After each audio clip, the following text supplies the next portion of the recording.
So some wise men from somewhere way to the east of Israel come to Jerusalem and say, "Where's the new king of the Jews? We saw his star and we came to worship him."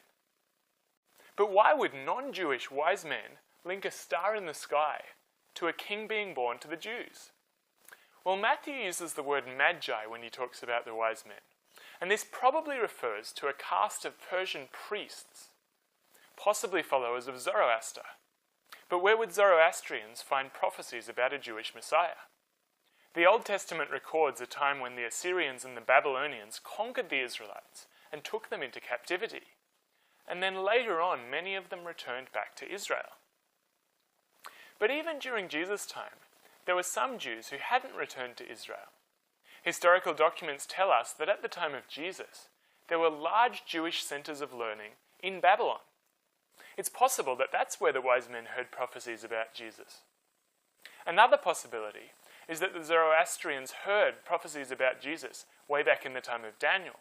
Because in those days, when the king of Babylon conquered countries, he took the best and brightest nobles from each of those countries and took them to Babylon to teach them their own ways.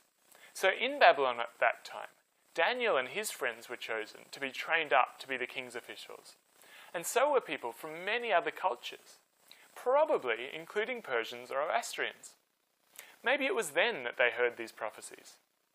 There was a Roman historian in the 1st and 2nd century AD called Suetonius, and this is what he wrote.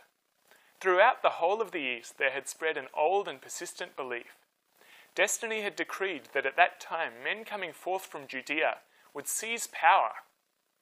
So there's Roman evidence that at that time non-Jewish people believed that someday a king would come from the Jewish people.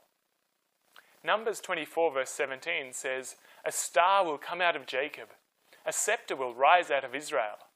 And many Jews at the time believed that this was talking about God's promised king, the Messiah, coming. But no matter how it was the wise men heard these prophecies about Jesus, there's one really interesting thing in this story. To the Jews, these wise men were outsiders. They weren't part of God's people. They didn't deserve any part in God's promise. And yet here in the Christmas story, we see that Jesus' coming was not just for the Jews, but it was for everyone in the whole world. Anyone who would seek Jesus. The Bible scholars in Jerusalem, they knew the scriptures. They even told King Herod where the Messiah was going to be born. But they weren't the ones seeking Jesus. It was the foreigners who were seeking Jesus who actually found him.